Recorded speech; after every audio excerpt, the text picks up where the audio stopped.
Buku Katekisasi Masa Kini, pelajaran yang ke-19. Mari kita belajar bersama-sama pelajaran yang ke-19. Yesus dikuburkan dan dibangkitkan. Yusuf dari Arimatea dan Nikodemus menguburkan Yesus.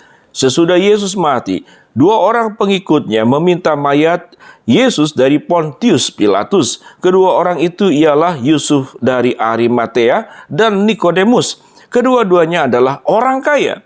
Mayat Yesus mereka kuburkan di dalam kuburan yang baru, digali di bukit baru.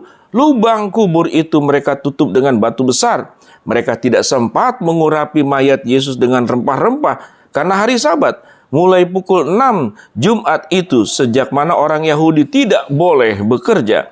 Semua murid Yesus sedih. Mereka menganggap bahwa hidup Yesus dan baktinya sudah berakhir. Tapi imam-imam kepala dan orang Farisi mengingat bahwa Yesus pernah mengatakan bahwa Ia akan bangkit pada hari ketiga. Karena itu mereka meminta Pilatus untuk memateraikan kubur Yesus dan mengerahkan prajurit mengawal kubur itu. Pilatus memenuhi permintaan mereka.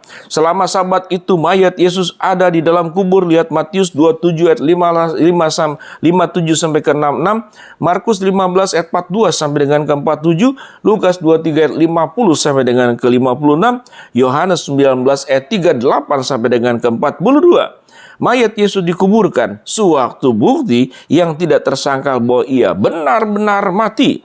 Yesus turun ke dalam kerajaan maut. Kalimat ini sukar ditafsirkan. Ada gereja yang mengikrarkan bahwa Yesus turun ke neraka.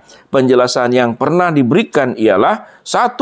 Yesus benar-benar mati seperti manusia lain juga mati. Inilah penjelasan Rufinus, penafsir pengakuan iman rasuli, halaman 345 sampai dengan 400 ke 10.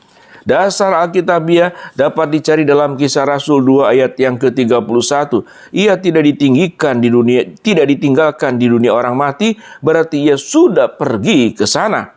Yang kedua, dalam hidupnya sebagai manusia sejati dan khususnya dalam kematiannya di kayu salib, Yesus mengalami semua penderitaan dan penyiksaan yang sebenarnya menjadi ganjaran umatnya di neraka.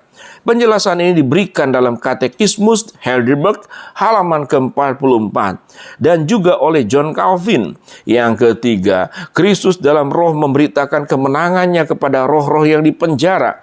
Inilah tafsiran 1 Petrus 3 ayat yang ke-19. Catatan, terjemahan 1 Petrus 3 ayat 19 oleh LAI, Lembaga Alkitab Terjemahan Baru, menambahkan kata Injil. Padahal Alkitab bahasa Yunani tidak memakai kata itu. Tambahan ini tidak dapat diterima.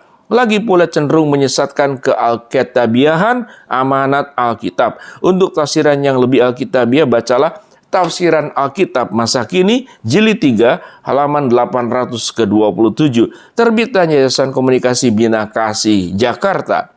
Berikut, Yesus bangkit dari antara orang mati. Oleh kebangkitannya dari antara orang mati, Yesus dinyatakan sebagai anak Allah yang berkuasa huruf besar. Roma 1 ayat yang keempat. Ia menang mutlak atas maut dan mengalahkan tuntas iblis. Ibrani 2 ayat 14. Dari kebangkitannya kita beroleh hidup. Roma 6 ayat yang keempat. Apa yang terjadi ketika Yesus bangkit dari antara orang mati? Jawaban pertanyaan-pertanyaan berikut. Jawablah pertanyaan-pertanyaan berikut. Jawabnya dapat ditemukan dalam Matius 28, Markus 16, Lukas 24, Yohanes 20, pasal 20 dan 21, 1 Korintus 15 ayat 3 sampai dengan ke-8. Yang pertama, pada hari apa Yesus bangkit? Yang kedua, apa yang terjadi atas penjaga kubur pada saat kebangkitannya itu? Yang ketiga, apakah murid-murid Yesus menantikan kebangkitannya?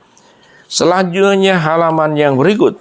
Keempat, apa yang dilihat oleh wanita-wanita yang datang mengurapi mayat Yesus? Ada 3 poin. Yang kelima, ketika Yohanes bersama dengan Petrus datang kepada kubur itu, apa yang meyakinkan dia bahwa Yesus benar telah bangkit?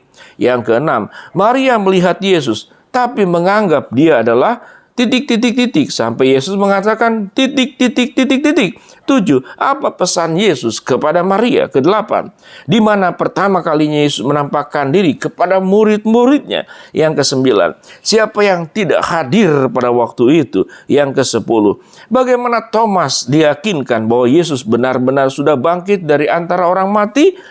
Yang ke-11, ada 2 murid yang sedang dalam perjalanan ke Emmaus. Bagaimana Yesus menyatakan diri kepada mereka?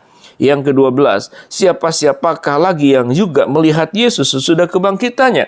1 Korintus 15 ayat 3 sampai dengan ke-8. Yang ke-13, marilah kita coba mengerti keadaan tubuh kebangkitan Yesus dengan menjawab pertanyaan-pertanyaan berikut. Yang pertama, apakah Yesus makan sesudah kebangkitannya? Yang B, apakah Yesus dapat diraba orang? Yang C, apakah semua orang dapat langsung mengenal Yesus? Yang D, adakah Yesus harus berjalan dari suatu tempat ke suatu tempat seperti sebelumnya?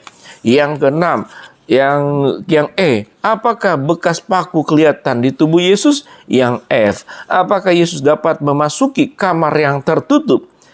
Nomor poin 14, untuk berapa lama Yesus menyatakan diri kepada murid-muridnya? Nah, pertanyaan yang ke-15, apa yang terjadi pada tubuh kebangkitan Yesus sesudah masa penampakan diri itu berakhir? Ke-16, di manakah tubuh Yesus sekarang? Makna kebangkitan Yesus. Penelaahan Alkitab, bacalah 1 Korintus 15 ayat 12 sampai dengan ke-23 dan jawablah pertanyaan-pertanyaan berikut. Yang pertama, ada orang yang tidak mempercayai Yesus bangkit dari kematian. Apa akibat dari ketidakpercayaan itu? Ayat 14, 15, 17, 18, 19 silakan dibaca dan disimak. Yang kedua, mengapa kita percaya bahwa Yesus memang bangkit dari antara orang mati? Yang ketiga, apa hubungan antara kebangkitan Yesus dengan kebangkitan kita? Yang keempat, siapakah yang dihidupkan bersama dengan Yesus?